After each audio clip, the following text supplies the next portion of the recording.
Después de esa espantosa y caótica caída de la raza humana allá en el Edén, que se encuentra registrada en la Biblia, en el primer libro de la Biblia, en Génesis, en el capítulo 3, donde se produce una rebelión que perjudicó a toda la humanidad a vida y por haber.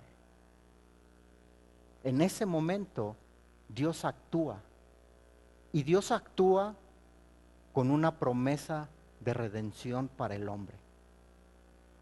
Y esta promesa, mi hermano, es mucho mayor, es de mayores proporciones que la misma caída del hombre. Y acompáñeme a Génesis, vamos a leer ese versículo.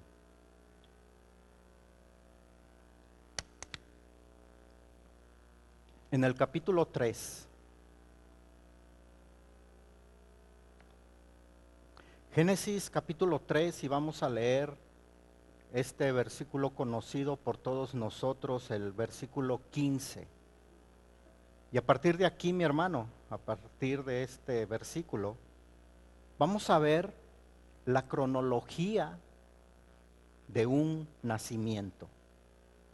Dice así, Génesis 3:15. Y pondré enemistad, que significa rivalidad, entre ti, acuérdese, le está hablando a Satanás, y la mujer.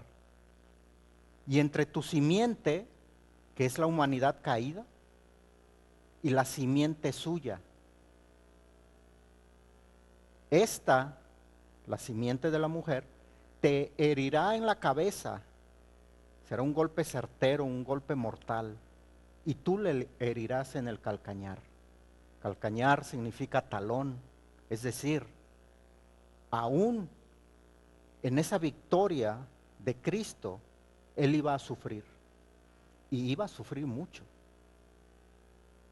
Así es que, mi hermano, imagínese que Dios empezó a desplegar todo su arsenal para llevar a cabo esta redención, para llevar a cabo esta restauración del hombre. El mismo hombre que acababa de desobedecer, ese mismo hombre que acababa de traicionar a su creador, a Dios, que lo acababa de transgredir y atentar en contra de él, Dios iba a actuar en favor de ese mismo hombre.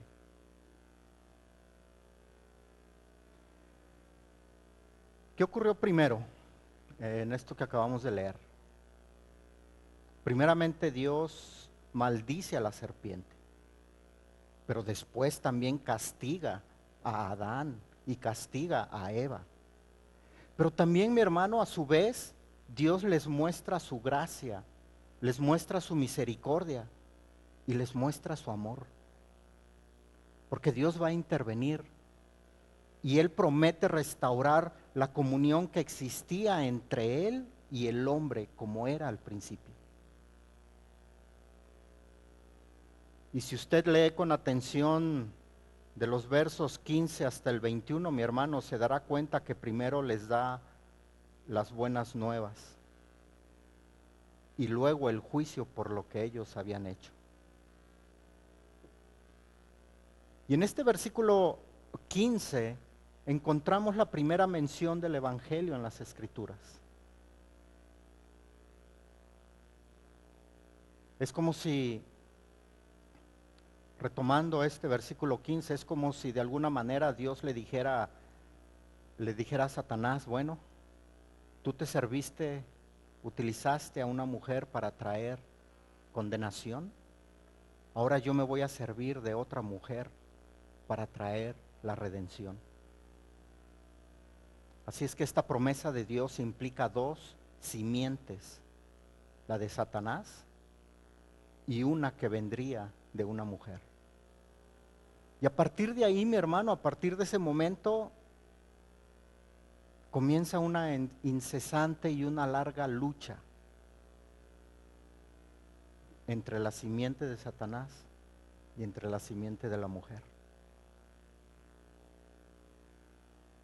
Pero como sabemos, un triunfo final para la simiente prometida, que es Jesucristo. Y desde Génesis, capítulo 4, Satanás empieza a trabajar para destruir esa simiente que Dios había prometido. Y ocurre lo que hoy nosotros, y que está registrado en la Biblia, que conocemos como el primer asesinato. Caín mató a Abel. ¿Y por qué lo mató? Le voy a leer primera de Juan 3:12, dice así: no como Caín, que era del maligno y mató a su hermano. ¿Y por qué causa lo mató? Porque sus obras eran malas y las de su hermano justas. Así es que murió. Murió el justo Abel y al final del capítulo 4 encontramos, mis hermanos, el anuncio del nacimiento de Set. Mire lo que dice el versículo 25 de Génesis 3. Y conoció de nuevo Adán a su mujer, la cual dio a luz un hijo y llamó su nombre Set. Porque Dios, dijo ella, me ha sustituido otro hijo en lugar de Abel, a quien mató Caín.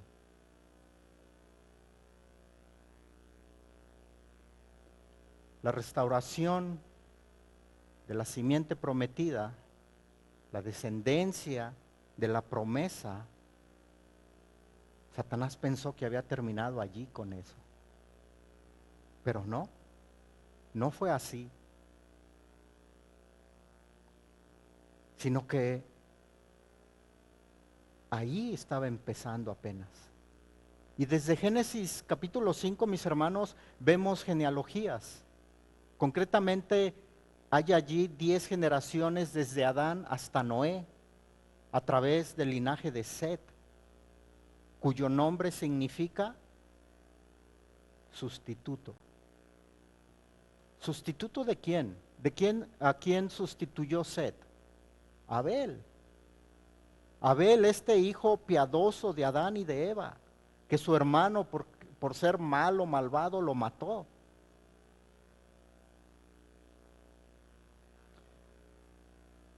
Pero la historia se continúa desarrollándose, mi hermano.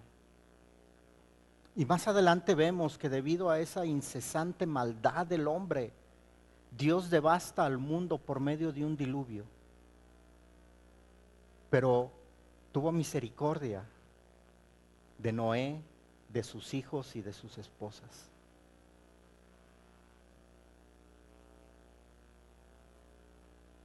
Y la Biblia es bien clara en mencionar al nombre de los varones: Noé, Sem, Cam y Jafet, y sus esposas. ¿Por qué la Biblia menciona que las esposas también fueron salvadas? Es simple, ¿no? Porque para que haya descendencia, debe de haber esposas. Debe de haber mujeres a las cuales unirse. Y en los capítulos 10 y 11 de Génesis nos habla de la descendencia de los hijos de Noé, donde uno de sus hijos, de Sem, desciende otro hombre que se llama Taré. Y Taré tiene también descendencia y su descendiente es Abraham, que más tarde será llamado Abraham. Y Dios hace una promesa a este hombre. Y en Génesis 2, esa la encontramos en Génesis 2. Y esa promesa, mi hermano, entre otras cosas, incluye una simiente, una descendencia.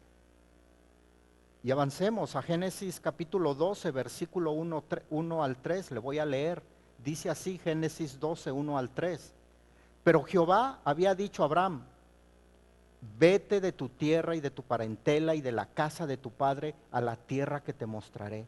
Y haré de ti una nación grande, y te bendeciré y engrandeceré tu nombre, y serás bendición. Bendeciré a los que te bendijeren, y a los que te maldijeren maldeciré. Y serán benditas en ti todas las familias de la tierra. Y más adelante en el versículo 7 dice: y apareció Jehová a Abraham y le dijo: a tu descendencia daré esta tierra. Una promesa que fue muy peculiar y que fue muy significativa para la esposa de Abraham. Porque, bueno, ambos ya eran muy ancianos. Ya no estaban en esa época de la vida donde podían tener hijos. Y además ella era estéril. Prácticamente era imposible que tuvieran descendencia para el hombre. Pero para Dios no hay absolutamente nada imposible. Y en el capítulo 15, mi hermano, avanzando en Génesis, en el capítulo 15 le dice Dios a Abraham en los versículos 5 y 6, mira ahora los cielos y cuenta las estrellas si las puedes contar. Y le dijo, así será tu descendencia. Y creyó a Jehová y le fue contado por justicia. Y aquí surge una pregunta. Bueno, al menos para ellos, para Abraham y para Sara. ¿Cómo obtener la simiente de la promesa si Sara ya era demasiado mayor para ello y encima era estéril? No hay ninguna otra respuesta más que Dios iba a actuar. Pero ellos, Abraham y Sara, deciden adelantarse e intervenir. ¿Y qué hicieron? Involucraron a Agar.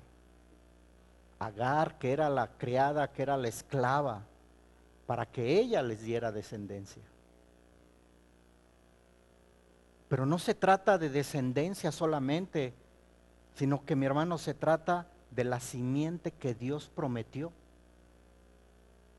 No se trataba simplemente de tener hijos, se trataba de la descendencia de Dios. Y la Biblia nos dice que Ismael era una simiente, pero no era la simiente.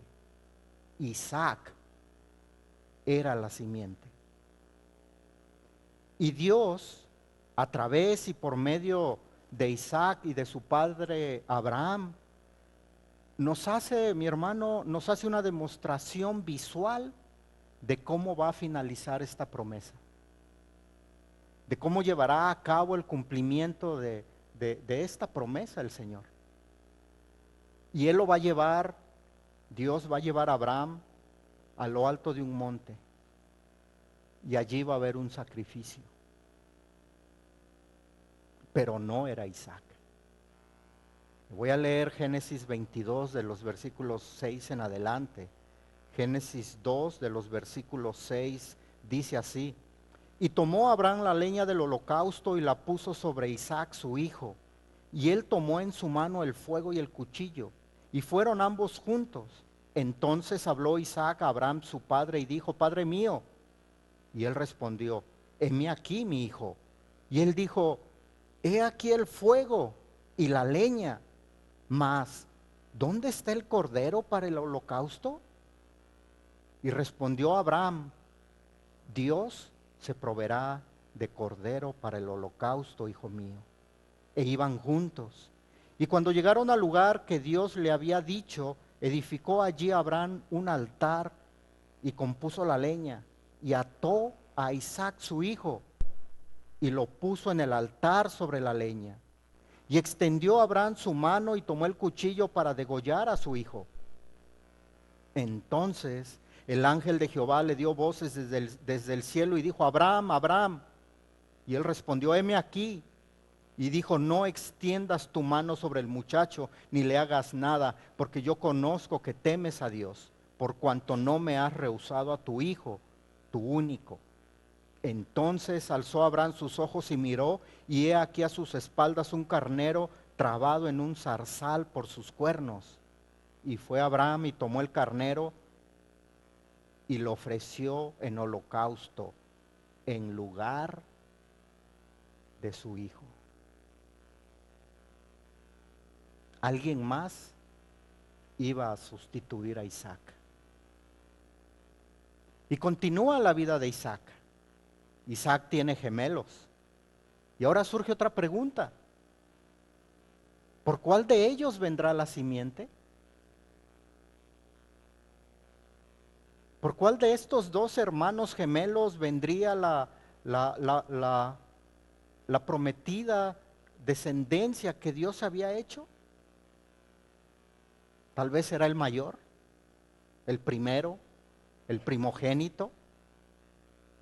Bueno, es que así escoge el hombre, pero no es por orden de nacimiento, sino que es por elección de Dios. El mayor servirá al menor, nos dice Génesis 25-23. No es Esaú, es Jacob. La simiente debe de venir a través de él. Pero para ello Jacob tiene que encontrar una esposa. Y va hasta su pariente Labán y conoce a su hija. Se enamora de la hija. Y trabaja Isaac duramente por la hija, por 7 años. Se casa, pero no es ella. No es ella por quien vendría la simiente. Más aún, en esa noche de su boda, al siguiente mañana despierta y está otra mujer.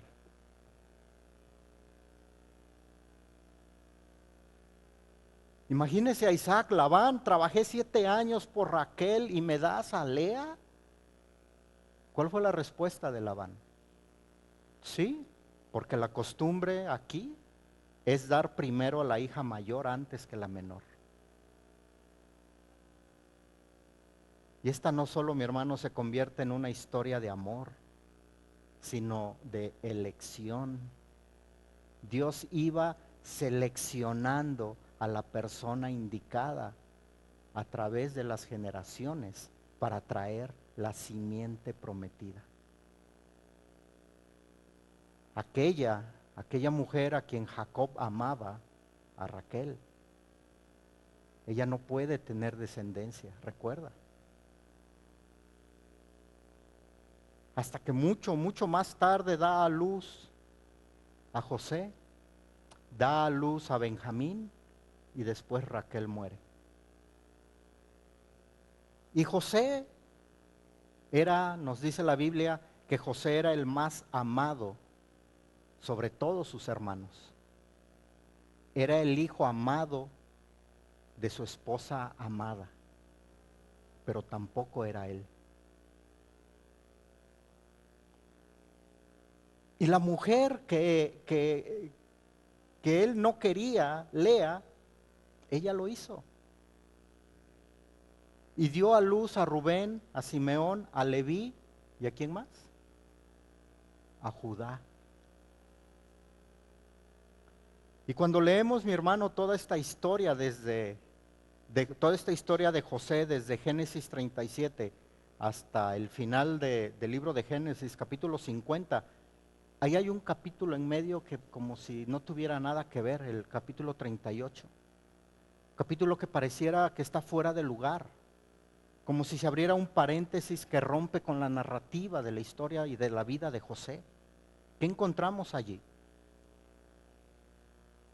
De estar hablando de José cambia y ahora habla de Judá y Tamar. Tamar era la nuera de Judá.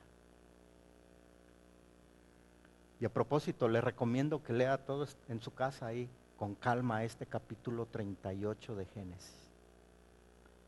Pero, ¿por qué se intercala esta historia aquí entre medio? ¿Sabe por qué? Porque no se trata de José, sino de Judá.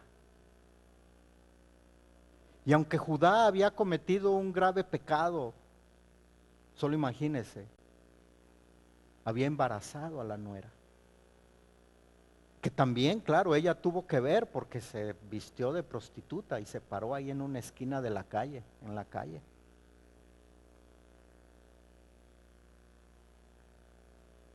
Y de esa unión ilícita tiene 2 hijos gemelos. Pero ahora Dios tiene que redimir a Judá porque ha pecado. Y lo tiene que redimir para que tome su lugar como cabeza de la familia y sea identificado como la simiente de la promesa por la elección de Dios. Pero, ¿cómo redime Dios a Judá? Los tenemos que trasladar hasta Egipto. Y hay un tiempo ahí de hambruna en Israel, ¿se acuerda? Y allí Israel va a buscar alimento para hasta Egipto, guiado por la providencia y por la soberanía de Dios. Y José, el hermano, el hijo amado de, de sus padres, su hijo amado, el hijo amado, él ya es, nos dice la Biblia que él ya era en ese momento gobernador de Egipto. Él los reconoce, José, a sus hermanos, y los prueba, quitándoles a uno de ellos, a Simeón, con la condición de que le lleven al más pequeño, a Benjamín.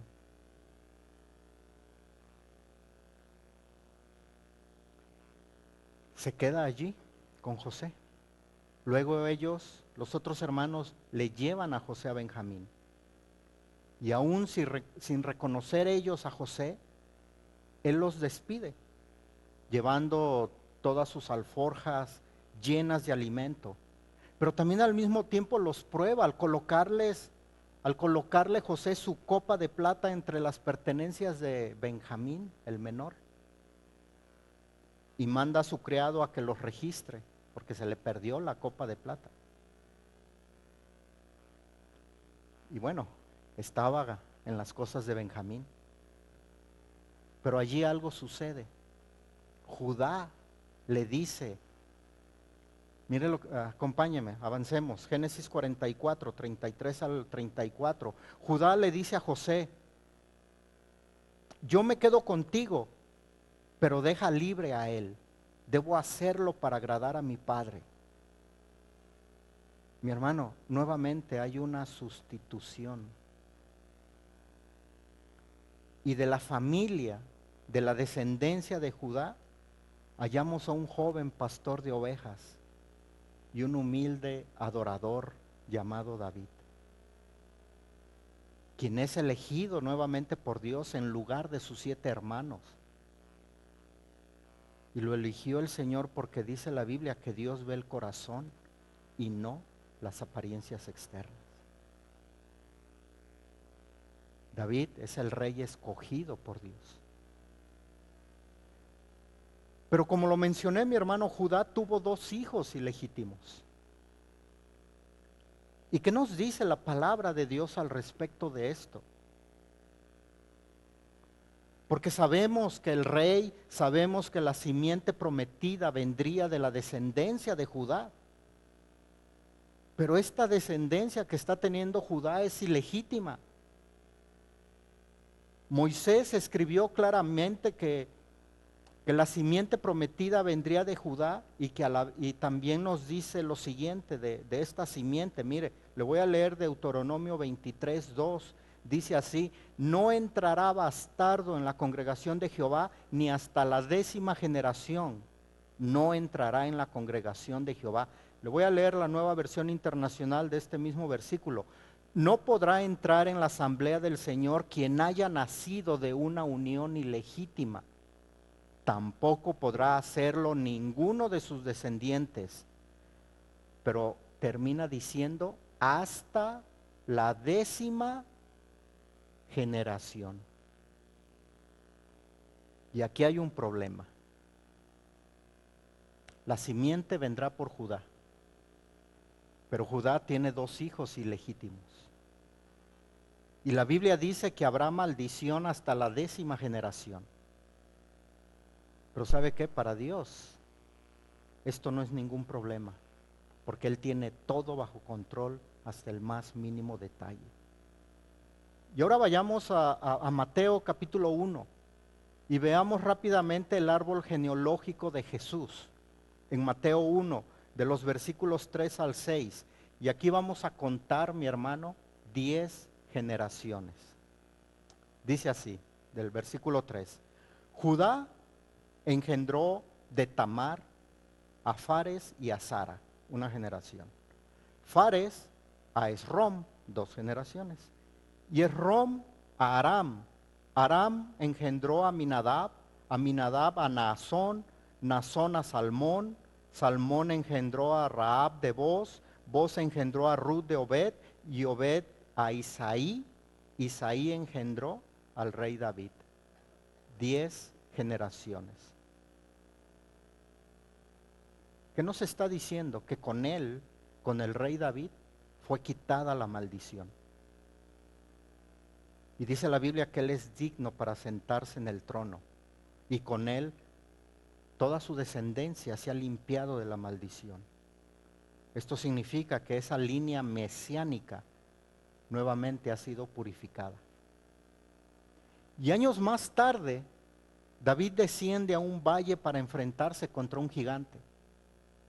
Un gigante quien les hizo a todos una propuesta, ¿se acuerda? Este gigante Goliat dijo: envíenme a un hombre para luchar contra mí. Si él me derrota, nosotros os serviremos a vosotros. Pero si yo le derroto, vosotros nos serviréis. ¿Qué ocurre? David desciende, lucha contra Goliat. David, él solo siendo el sustituto y el representante del pueblo de Dios, derrotando y venciendo al gigante y obteniendo la victoria en nombre de todo el pueblo. El pueblo de Dios resulta ganador por la victoria de uno solo. Y en 2 de Samuel, avanzando en la historia, mi hermano, y también avanzando en la Biblia, en 2 de Samuel capítulo 7 vemos que Dios establece un pacto con David. Y ese pacto incluye una promesa, un trono eterno y un rey eterno. También vemos que David quiere edificar casa a Dios, pero Dios le dijo: no, tú no, David, tú no lo vas a hacer.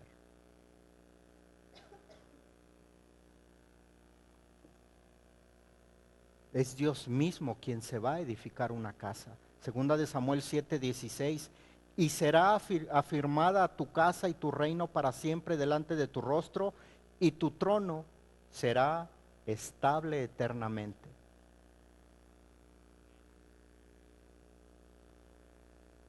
Transcurren los años y este rey David, descendiente de Judá, tiene un hijo.